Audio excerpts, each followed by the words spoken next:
Hey everybody, Kevin Meine with the Home Run Team at EXP, and this is installment 2 of our video series on investing. Last week was buy and holds, long-term rentals. This week will be short-term rentals, the VRBOs and Airbnbs of the world. Next week, just so you know what's coming, will be flips, and then week 4 will be creative financing options to do these kinds of transactions. So this week we're doing short-term rentals. What that means is when we say short term, it's again Airbnb, VRBOs of the world, where you buy a property and you rent it, use it for rental income, but you don't have a long-term lease. Long-term leases are usually 3, 4, 6 months, 12 months, 2 or 3 years, where you've got a single tenant in for a long period of time. With VRBOs and Airbnbs is a short term, a weekend, a week, that type of thing. So there's good and bad to both. The benefit of the Airbnb world is that the numbers are better in terms of what you get per night. They're a lot more expensive to stay in an Airbnb than it would be to rent an apartment per night. So the benefit there is they can cash flow really well because again, your dollar per night goes way up with those. The downside of the Airbnbs is that by that same token, you don't have steady income over the next 6 months or a year because again, it's a short-term lease. Airbnbs and VRBOs are very popular right now. Even in neighborhoods you wouldn't think they'd do well, they do. We've got someone I'm going to send you to now to talk a little bit about that, who bought her first Airbnb short-term rental VRBO recently. Helped her find the place, got her set up. She's had a very good experience. Her name is Stacy Russell. She's one of our team members. She'll finish up the video, tell you her experience with doing this, because she's doing it now. And check in next week for flips, and the week after that, creative financing options. Stacy, take it away. Hey guys, it's Stacy Russell with the Home Run Team, and today we are talking about short-term rental properties. My husband and I actually purchased our first short-term rental property about 2 months ago in Freeport, Texas. Here are some of the things that we learned.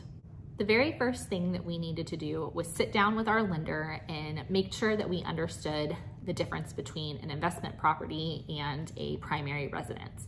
We did learn that the interest rates for investment properties is slightly higher than that for a primary residence, and that whenever we were going to the closing table, we would need anywhere between 20 and 25% as a down payment. We have lived in our home for almost 9 years, and we knew that we had a good amount of equity, so our lender was able to point us in the right direction of somebody who could help us with a home equity line of credit.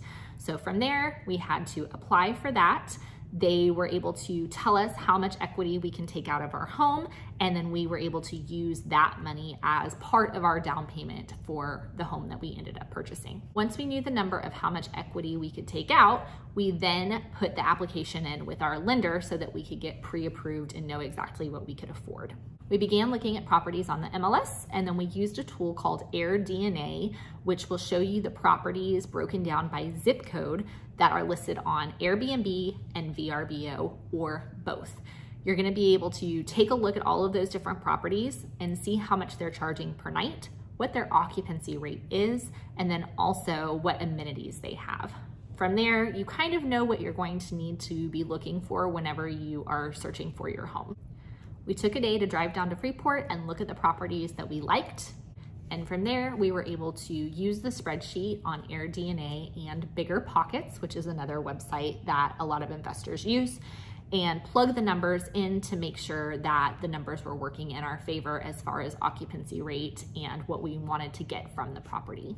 Once we found the property that made the most sense on the spreadsheet, and actually just happened to be the property that we liked the most, we ended up writing an offer and did a little bit of negotiating, and within a matter of days, we were under contract. We did hire someone to come out to do a very thorough inspection.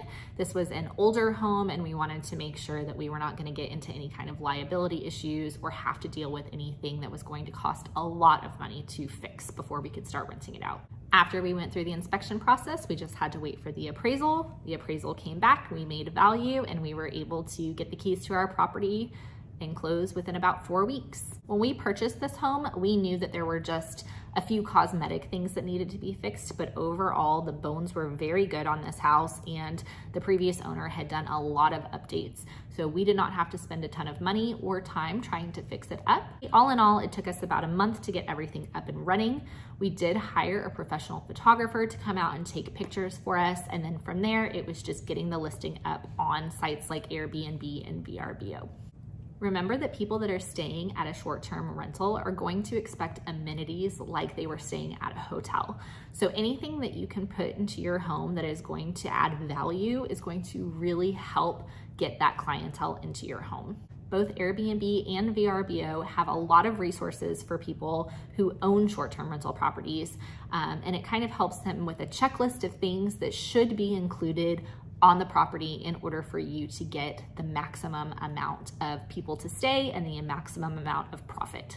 Once you start getting great reviews on Airbnb and VRBO, more people are going to start booking with you and you're going to start seeing an increase in your business. And lastly, I would just recommend that you have people on hand that you can call when you need them.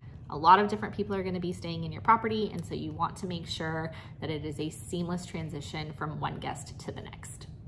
If you have any questions about investing in short-term rental properties, please don't hesitate to reach out to anyone on the Home Run team.